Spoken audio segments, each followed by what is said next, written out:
This body has been, done, and felt so much that the story it's journeyed through has found its meeting with the soul. Do we hide it? Do we heal it? Is it true?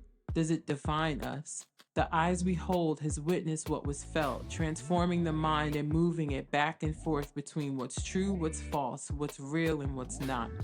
The inner workings, wonderings, and wanderings that we want to follow, finding that courage deep within to let go of what we've known and transmute what we've been holding. It's time to let go. It's time to heal our bodies. It's time to hear, listen, and feel the voices of our body.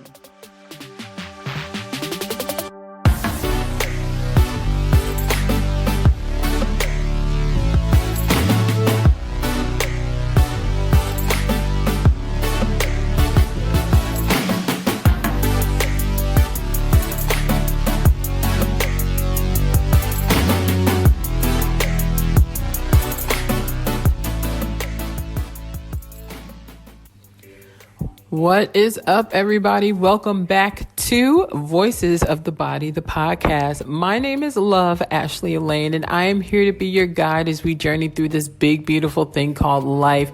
Our healing, our pain, our pleasures, all of the beautiful things about this beautiful life, transmuting our pain into purpose.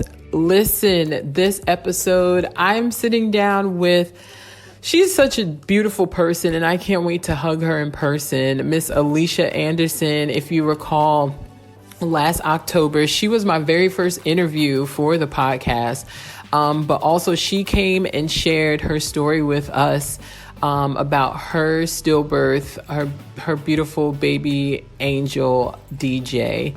She is back to just talk about support and grief, and we're really going to have a conversation about support groups with RTZHope, where she facilitated my support group that was meant for just BIPOC people in this lost community. So prepare your mind, body, and soul as we get into this episode.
So find a comfortable seated posture. Maybe sitting on the floor, really grounding down through the tailbone, or even laying down, keeping the spine nice and long and flat onto whatever surface you're sitting on, preferably something still and even. And take a nice big inhale and exhale. Feeling the shoulders come down away from the ears. Feeling any heaviness release in the body. Taking another nice big inhale and exhale.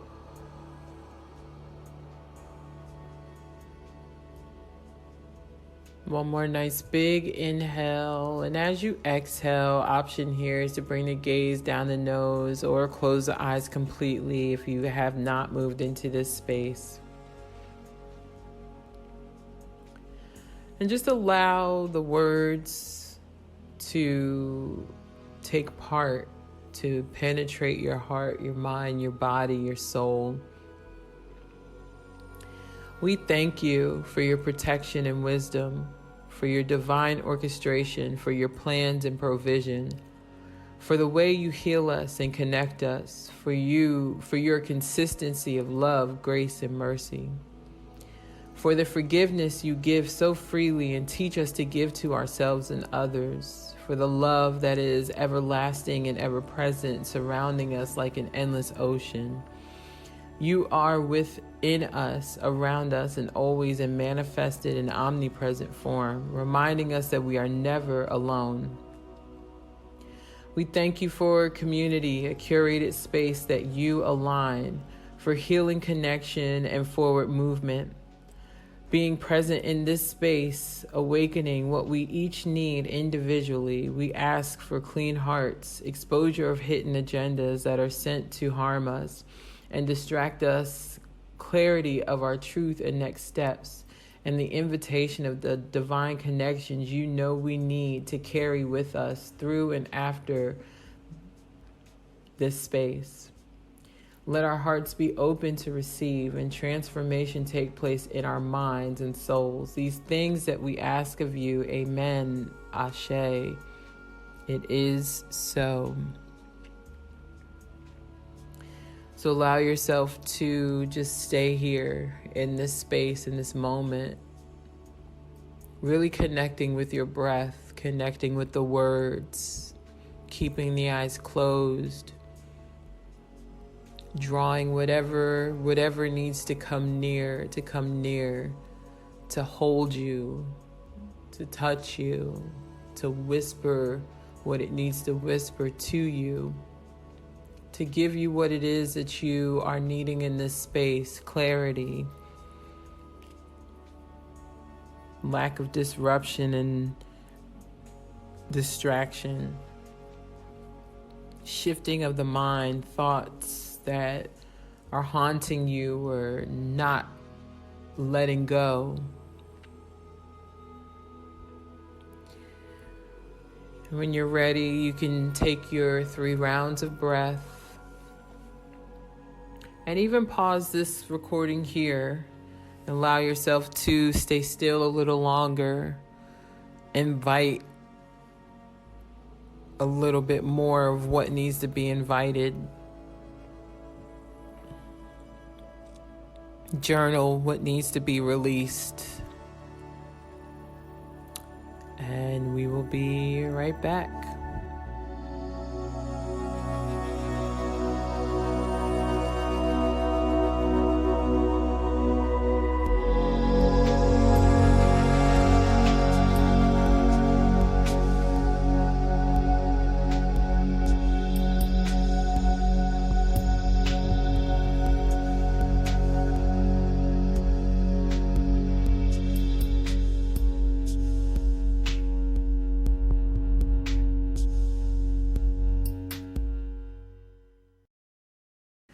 Listen. I'm excited to finally say out loud. After 5 years of sitting on this title, after 5 years of just trying to understand what God was doing when he dropped this in me in the middle of a therapy session, Married to Trauma, the book and the workbook is finally out. Yes, Amazon said, girl, we not waiting. We know you've been waiting, but we're not. So you can order on Amazon the print copy of Married to Trauma, the book, which is my story, my journey. It gets a little saucy. I don't use no names. So y'all can go ahead and it's not a telenovela. It's my story, right? It's a book full of free verse poems. I just got creative with it, right? You'll enjoy it. It's powerful. It's impactful. Sometimes I read back at some of it. I'm like, my God, girl. Yes. And then Married to Trauma, the print copy of the workbook. The workbook is for all of you, right? I love a good workbook. If you remember Release and Rise, the behavioral health workbook, thank you all that supported that part of my journey also. The Married to Trauma workbook is so much more in depth.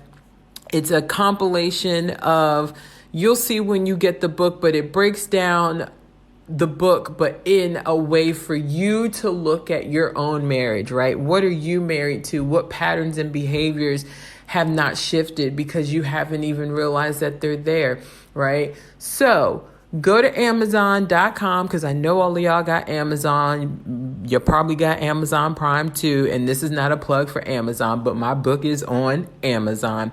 Go to Amazon.com, type in Married to Trauma, and you will see the book pop up and the workbook. It is available now. The Kindle edition will not be available until October 4th, 2023, but it is on pre-order, as well as if you go to barnesandnobles.com, Married to Trauma, the print copy and the workbook print copy is on pre-order and will be shipped out October 4th, 2023. I'm so excited for this. It's my story, y'all. It's my story. It's my story in the funnest way. Are you ready to meet the true you? And welcome back to Voices of the Body. So this month, as you know, it is DV Awareness Month, as well as Miscarriage and Pregnancy Loss Awareness Month. And I have back with me Miss Alicia Anderson. If you recall, she was with us last October. She was actually my first interview, which is fun to say out loud. Where she shared her story, her pregnancy loss story with her beautiful angel DJ. And she is back to share with us just the work that RTZHope is doing. RTZHope is where I did my miscarriage support group, and actually met Alicia. She was one of our guides. So Alicia, welcome back. Thank you. I'm so honored to be here again, and hello to all your listeners. Thank you. First of all, thank you for the work that you keep doing surrounding pregnancy loss and miscarriage awareness. I like again, and I'm pretty sure I said it before, like until I had mine, I had no clue what was what. Like I knew about it just through like friends and like you hear it, but you don't know it until you know it. So just to see like your social media and the work that you do, and just even how your family is starting to really incorporate DJ into the family, right? And making him still alive. Like, I think that is so beautiful. So thank you for the work that you're doing to help support all of us in this journey. It is my honor. I get such I'm very humbled to do this work. I'm very honored to hold space for so many parents and babies, and the stories are always they're bittersweet because I hate to hear that parents are down this road. I'm like, I'm meeting you at such a rough time, but the people that I meet have the kindest, sweetest hearts, and they just want their babies' names to be remembered and honored. So this is such gratifying work to be able to support parents like that. Yeah, thank you for that. So with RTZHope, how did RTZHope even get started, right? And then what are the support groups that they do offer? Yeah, so it was started by Kylie Hanish, who is the founder of RTZ. She lost her son Norbert at I want to say like 36 or 37 weeks back in 2005. So this is way before there was a presence online of lost parents who were sharing their stories. There was pretty much nothing. I think that's like when Facebook first got started, it was 2004 or 5. Literally. And so there was not a lot of traction in the online space as far as loss. And so she was obviously heartbroken about her loss with Norbert. And so at the time, her and her partner wrote the script of a movie that kind of chronicled them loosely, their life and their loss, and what that looked like between parents and family and supporting friends that are around you once this loss occurs. And so it was called Return to Zero Hope. So that's where the name came from. And then Kylie got such great feedback from the movie of just parents like, I really needed this. This was necessary, because I think the movie came out like maybe like 10 years later, so it was a while before the movie came out. And so in 2018, Kylie officially started RTZHope, and she started it as a resource for parents who were experiencing loss, and then also to educate providers on how to deal with parents of loss, because her experience in the hospital was so horrible. And she didn't want other parents to have to experience that. So she wanted to tackle it from the parental side and the provider side to make sure that we were collaborating as a team in such a terrible time of our lives when, you know, you're in grief and shock and all the things. So that is how RTZ started. And then, of course, during the pandemic, she wanted to find a way to provide support, even though we couldn't be in person. So they started with, they have retreats that they go to, that they put on for like a weekend for lost parents, that it's like at this really beautiful cabin and out in nature. And they have these structured times of the day where they meet in group and just kind of, you know, breath work, all the things that we kind of do in group. But they do it in person. And so because of the pandemic, they wanted to find a way that they can do something virtually to offer support. And that's where the support groups came in. I started as a BIPOC facilitator. So for Black, Indigenous, and people of color. And this was like a specific group that myself and Kima Toze, who was the first person that I worked with as a facilitator, kind of cultivated this space. And we saw such richness from having a space specifically dedicated for BIPOC individuals. And so we've continued to grow that group. And then I've also done the couples group where I facilitated with another facilitator, Jen. And that was very eye-opening as well, because there was the partner involved in the group. And it was very eye-opening to see how two people can have the same experience and experience it very, very differently. And so both of those things have been very enriching for me. The couples. Yeah, I always wondered with couples what that looks like. What is like the biggest takeaway for you that you saw within like the couples? It was just the fact that typically the birthing partner does not know, they're always like in this I gotta survive mode for my partner. And so a lot of times they don't often get to grieve up front, because they're always like, I want to make sure that she's okay. And, you know, just like trying to make sure that they are comforting, but it often feels like they have to neglect their own grief in order to comfort their partner. And so that's really tough to hear, because they're still a parent as well, and they're, you know, they have that grief. And so for them to actually say that out loud, Yeah. it's very freeing. And for them to hear other like supportive partners that have also been through the same thing, and they're like, okay, this is not just me. Like, as a father, I wasn't able to grieve because I was trying to make sure my wife was okay, you know, those type of things. And even as I wrote a book, Still Here, a memoir of love, loss, and triumph after stillbirth. And I had my husband actually write a chapter.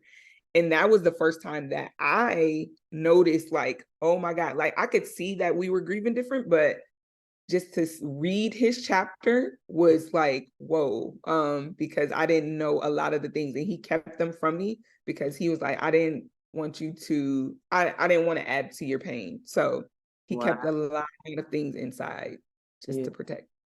Wow. It's the grief is just it's proof again that grief moves through people differently, no matter Yeah. like how relative we are, right? Like even living in Yeah. the same household, it's like Yes. we're still going to grieve different. We're still going to experience this experience completely different from one another. Oh Um, my God. yeah, wow, that's interesting, very eye-opening. Yeah. So when you meet with like the groups that you do now, what are some conversations that you guys like hear around grief and ritual? Like what has been like a thread around that, or like the conversation or curiosities? I think the biggest thing that I've learned, especially in the BIPOC group, is that we don't often give ourselves time to grieve. We're so used to like, okay, society tells me I have to be a workhorse, I got to be strong, you know, I got to be superwoman, black girl magic, all the things, you know, where it's like this really strong, like whatever the strongest thing you could think of. It's like that's the box that we put ourselves in. So we don't give ourselves space, the energy, the time to actually grieve. And like I've seen so many parents who are just like, okay, I thought, I had to wrap it up by a certain amount of time because, I have other kids or I have to work or, like I just don't have the space for myself. And so I love that we can give them this hour and a half where we can literally just talk about what they're feeling, emotions, grief, like the things that people typically do not want to talk about. Those are the type of things that we break into. And I'm like, the fact that it's with people of color makes you take off the mask a lot quicker because you don't have to like feel like, okay, I'm the token, so I don't know what I can disclose because I don't want to be judged. It's very much like we're like, bare your soul. This is the space to do that because you often don't get that type of opportunity. Yeah, that's so important because when I was looking for support groups, the first one I was in, like we were in introductions online, and before they even got to me, I clicked off. I was like, this doesn't feel I'm the only, I can't, Right. because I don't know again, how I feel about this. yeah, like because my story is attached to so many different things, and it's like all I'm thinking about in my head is they're going to judge me on this, they're going to judge me on that, they're going to judge me on that. And then it's like, oh, well, here's the Black girl with her typical Black girl story. And Yeah. she, I'm thinking about all these other things that don't even make sense, right? That are not even true. And it's, Yeah. I, I, I just, I didn't say bye. I didn't say anything. Like, nope. No, I was just like, no, like I had to make a decision quick. And I was like, yeah, we're just gonna stop. We're just Yes. gonna yeah, no. And then I think I had found RTZHope again because like I worked in early childhood and in children and family care like system. So I wanted to just like have a resource, right, to be able to give to families. It was like, oh, miscarriage support, pregnancy loss. I probably know some families. I know I have friends. Here's a resource that I could just kind of like hold on to. And then something Right. came in my email after I had clicked off of that, clicked off that other support group, and I saw it was like that you guys were doing virtual support groups, and then specifically the BIPOC one. I was like, well, thank you, God. I know. Thank you. And it's not like, and it's not to say that any other support group would not work, right? I think Right. like, and I'm not a person where it's like, oh, I only support, BIPOC. I only support Yes. this. I'm not Yes. doing right because I have friends that are black, white, brown, yellow, purple, Yes. blue hair, all over the rainbow. But I think because of what you just said about the way that black and brown people are even raised to grieve, right? And talk about pain and talk about grief and talk about loss, right? I needed a space that was going to allow me to just do that. Yes. Like I'm Yes. very aware of being black in America, right? But I Right. just wanted to grieve that I had a miscarriage. I didn't care about Right. Like I really don't want to address all these extra layers that I typically have to do anyway. right. Um, so Let me yeah, come I with do this. love that. Yeah, I love the fact that we're able to like really get down to grief Mhm. because as a Western society, I think that's a big part to play as well. We do not tackle grief well at all. Mm-mm. And there was a group that there were some women of different cultures in the group, and they shared their cultural experience of how they grieve. And that day was so eye-opening, Mm. especially for those of us that were Black women, because we're like, we come from, our ancestors who were descendants of the enslaved people, and we don't even know where we come from. So we could have had these practices, but we don't know. So that was a really emotional day in that group because it was like hearing such rich rituals that others do and that they like had year-long processes of how they grieve and how their community supports them in grief. But when they go out into the world here in America, they're like, it's just like one of the rituals from one of the indigenous women that was in her group. She talked about how they cut their hair when they're grieving the loss of someone. And of course she goes out to work and they're like, oh, you got a new haircut, girl, cute, and she's like, no, no, no, no, no, no. Yeah. So it's just things like that where you're like, you hear these beautiful rituals that others do, and it's like, wow, maybe there's something that I can be doing more of that America doesn't really teach us, or just Western society in general. Wow. So since I've been here in Cambodia, every time somebody passes away, like when a family is having, I don't want to call it a funeral, but part of what their ritual is, you hear prayer on the loudspeaker throughout the whole entire city. Wow. Wherever you are. This is the second location in Cambodia that I've been in. So even in the first one in Kampuchea, Providence, same thing. Like, like I'm sitting out in the yoga shala, and like you can hear that, like you can attune now to, okay, somebody just got married and what the celebration is, right? But when somebody has passed away, like it's either 3 days, 5 days, or 10 days. The family gets to choose depending on what their financial space is, right? And you hear it on the, like you hear one of the monks, or they're doing prayer on the loudspeaker, and you can hear it throughout the whole entire town. I got goosebumps every time.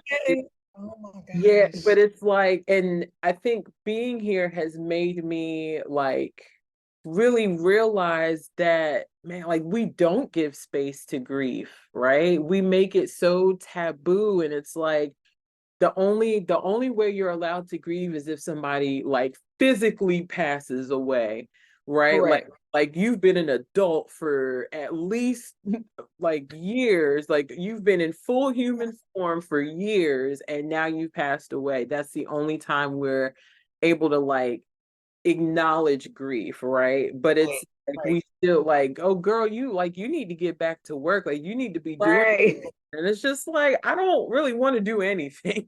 Yeah, like I'm really like, and if you think about it, like if you think about, like, let's say a grandparent or a parent or a spouse, even, people give you space, but because it's a baby, or they, especially if it's not like infant loss where the baby was physically born, like if you have a miscarriage or even a stillbirth, because with my stillbirth, nobody was in the room but my husband and I. So nobody saw my son besides us showing them pictures.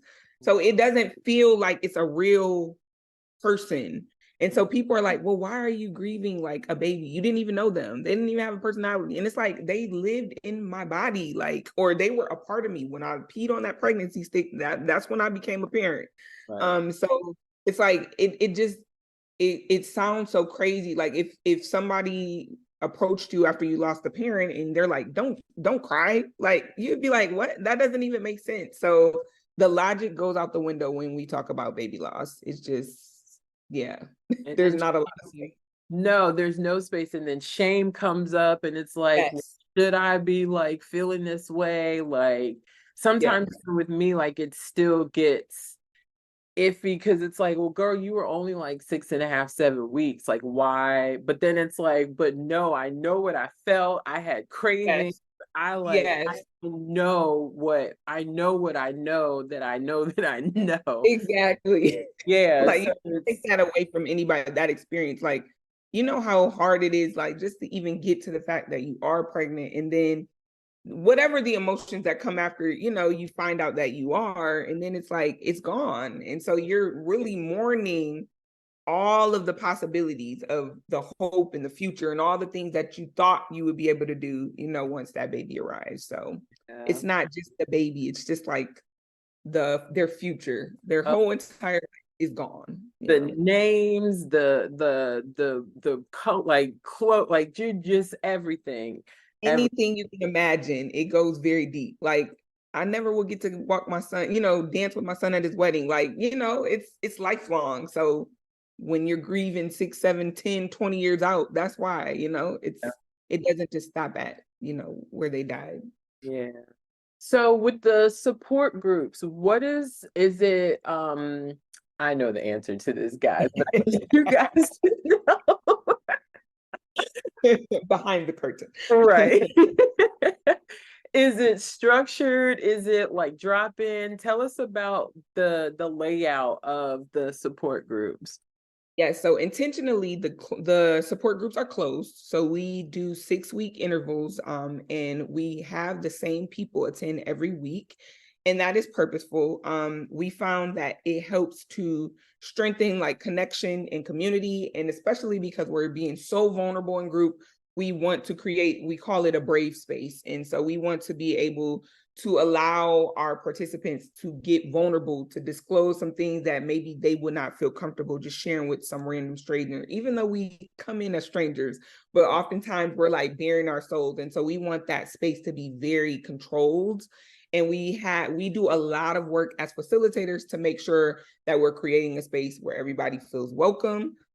We do a lot of revising of our modules and things that we use as the educational piece to make sure that it's really serving the people that are in the group. So it's everything that we do is very intentional, and closing the group is one of those things. I love that. Because it's weird to have somebody just kind of like, hey, I've missed the last 2 weeks. Are we catching up? It's Right. Who are you? Like first time, like though. And I think there is space for the drop-in method as well. Like if you just need somewhere to get out your story. But I do like having that control piece because, like I said, you are able to build connection. And a lot of times we tell the participants, like, this is your group, so it is what you make it. And I know some groups more than others have found like deep connection where they still connect with one another today and like remember each other's babies' birthdays and things, so that you can actually build community within the group. But it's really how you show up as well as a participant. Yeah. I think I love that. Anywhere, like with any group, right? It's how much you get out of it is how much you're willing to put into it. So it's, you said 6 weeks. Are they like each week is like a different topic, or how does that look? Yes. So again, we have a group of facilitators, and all of us are volunteers. We are peers. So we like to say we are not here to be your therapist, but we are actually peers who have experienced some type of loss in some form. And we run the group. So we have a lead facilitator who is Betsy. And Betsy kind of goes over all of the educational pieces with us before we become facilitators. We have trainings, and we do different topics. So some of them are navigating grief, and we call it traumatic grief because a lot of us don't put baby loss in that category, but this is a trauma. Yeah. So we like to address it like that because we want you to know the weight of why you grieve so heavy is traumatic. You're experiencing trauma. So that's why the grief feels that heavy. We talk about navigating difficult dates. So like when you get to anniversaries, holidays, all those things where these feelings arise. We talk about that. We talk about relationships. That's usually a huge one. Navigating how we maneuver through relationships after loss, because obviously you have changed as a person because of your loss. And so the way you interact with people is probably different, and trying to navigate that in a way that feels good for you as the griever.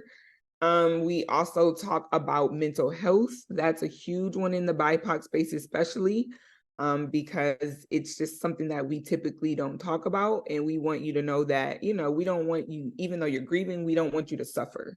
Right. And so there are differences in those things, and just making sure that we know that we need to take care of self. Self-care is another one that we talk about a lot, because especially as you're grieving, freshly grieving, and even beyond, you have to, just find ways to survive. And so self-care is important in getting to those steps of healing. So we tackle quite a bit in those 6 weeks. And usually people are like, 6 weeks is so long, but then you get to week 6 and it's like, I need 6 more.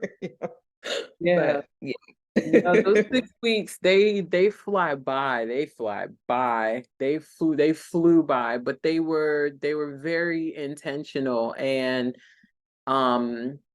it wasn't, I looked forward to it. Like I always looked forward to group, I always looked forward to like the following week. I always look forward to just like, being like just being in like a really held, like nicely held space. That's what it felt like. Yeah. A really Yeah. nice held space that was like curated just for me. Like that's exactly how it felt. And I love that you say that, because as a participant, like we really, when I say like we talk about all of these things as Mhm. facilitators, we really want to make sure like we leave you guys better than we found you, and we are very intentional, especially in the BIPOC group, about like how your experience is in group, because we don't want you to leave like feeling more broken than when you started. Mhm. And so we want you to get in there and really be vulnerable, because that's when you start to get the breakthrough. And a lot of times it's very uncomfortable to have to get to those dark truths of like, my family wasn't there for me, or like, when you have to break down those layers of things that are really hard to say and you really don't want to say it, but you're like, I need to get this out.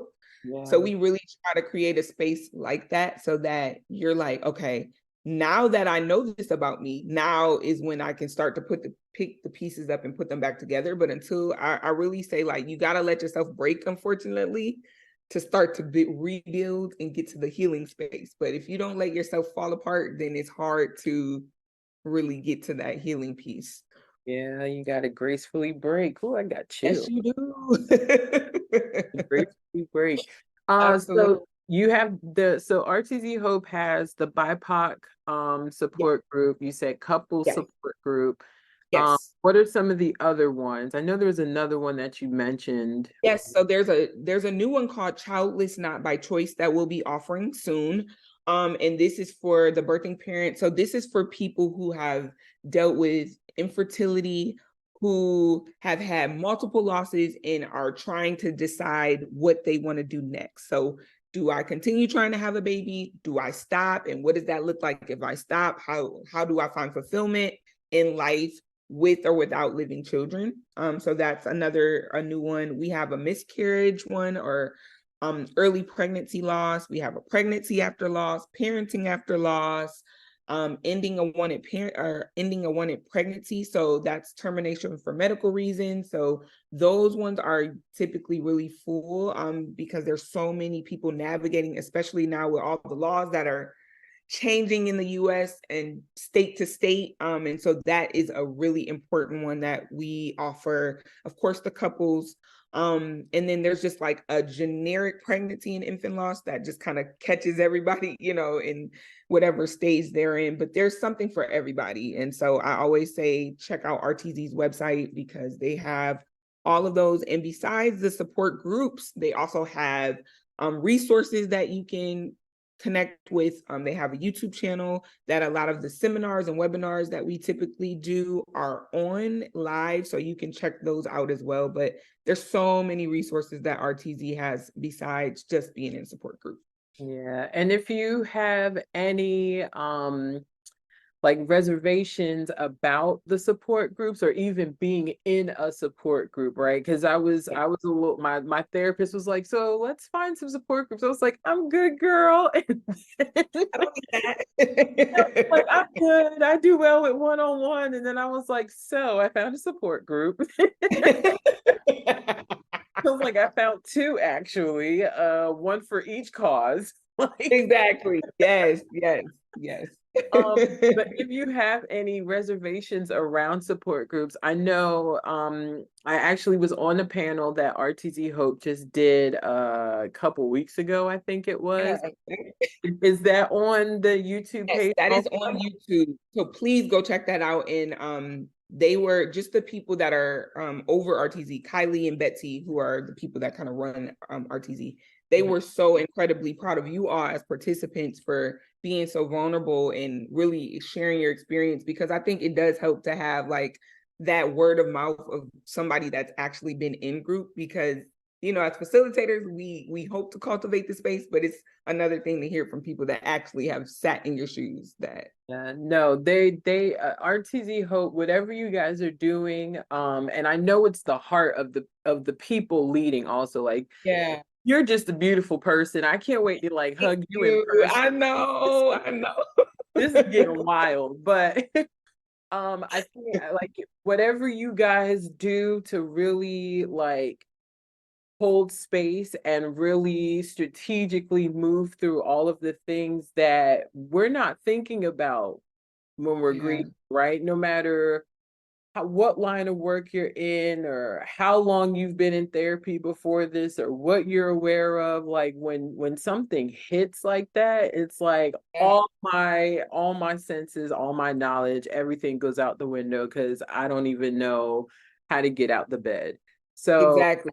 yeah, so I'm grateful that I found the support group, that I was with the group of ladies that I was with, because they were even like it was just support all around, right? Right. I didn't have to feel like, I was competing to grieve with Right. another person, or, that my story was any less valuable than someone who may have like given birth and then their child had passed away. So thank you guys for holding that space and really being very like aware of how that space is going to be held. Like, thank you so much for that. And I'm again honored that we actually get to do this. And I see so many people, come through group. And it is such a rewarding thing to see when you come in at week one and then to see you leave, even though you're still grieving and even though this is lifelong work, as we call it. But I love to see that you actually have tools, you have language to put to the feelings that you're feeling. And so a lot of people come back and they give us their updates. So like when I saw Ashley started her podcast, I'm like, yes, you see these people in group and they bare their soul, and then you see them out in the real world, and they're doing amazing things and they're expanding their families. I get updates about having, rainbow babies and all those things. So it's just beautiful to see. And I just love to see like the growth in all of you, whatever direction you decide to go. It's like we're here to champion you and, support you in whatever way that we can. Yeah. Any last minute words or final thoughts or anything that you want to give? I would just say if you're on the fence, take the leap. If you have questions, like reach out to us. We are here to be of support to you because we know, like I said, this is a lifelong journey. It's tough to lose a baby, and you don't have to do it alone. So that's why we offer community. And then, we'll be here to cheer you on whatever decisions you decide after group. So we hope to see you Yeah. soon in one of our groups of many. Yeah, you don't have to do it alone. Support groups are the new therapy. couple use all the resources, get the therapy, get the whatever, the acupuncture, all the things, do all the things, but find whatever you can to center yourself, do that, because you cannot pour from an empty cup. I know it's very cliche, but it's hard to support other people when you can't even support you. So we highly recommend that you find that support for yourself. Definitely, definitely. Alicia, thank you so much. Thank you for having me again. I am always so humbled to be here. So thank you for all the amazing work that you are doing. Again, so honored to just see your growth in so many avenues. So thank you. Thank you. And we will be right back.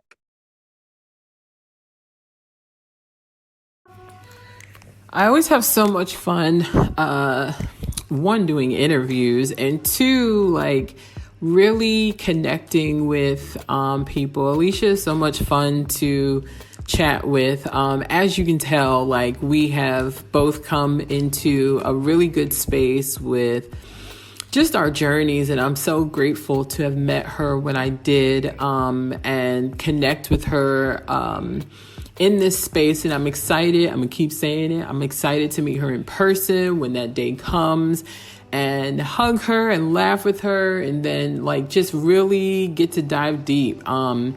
She feels like family. She went to Florida A&M. I have family that went to Florida A&M. I have family now at Florida A&M.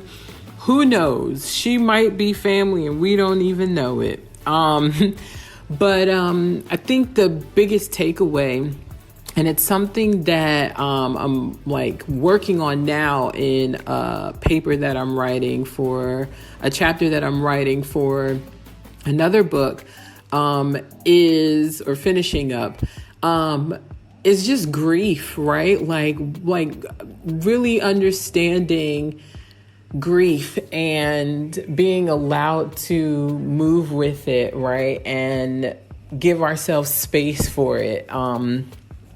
No matter what we're grieving the loss of a relationship, grieving the loss of a friendship, grieving a pregnancy loss, grieving a friend, a parent, a physical death, all of the things, right? Grief is a part of life. So I think when we are able to allow ourselves the space we need to be able to grieve, right? Regardless of what our social class says, regardless of what our jobs need from us, regardless of what has been tradition within our family, right? Or if there is tradition within our family, what is that and how can we allow that to really be what we need it to be for us? Because grief is part of healing. What you don't grieve, you don't move away from. So that's why I'm very vocal in the things that I share in my healing journey, right? Because sharing it is also allowing me to heal while helping others heal and understand that they're not by themselves in the things that they are, trying to overcome. So yeah, I hope this awakens some of you to just how we grieve, just how you grieve, the space you allow your mind, body, and soul to have when dealing with traumatic loss, right? Like big T, little t, whatever it is, like dealing with traumatic loss, because it affects our thinking, it affects our soul, it affects our physical body, it affects our emotions, it affects our relationships, it affects how we move forward, it affects if we move forward, right? It affects all of us in different ways, and we have to be able to give ourselves the gift of grieving. So I hope this blessed y'all. I hope it helped y'all. Remember to pass on these episodes. If anybody comes to mind that could use, anything that we've talked about, the resources, all of that. I like to give you guys resources. Let's get straight to the knit and grit of what's needed to help everyone else kind of move forward. So yeah, I love you all for free. Until next time.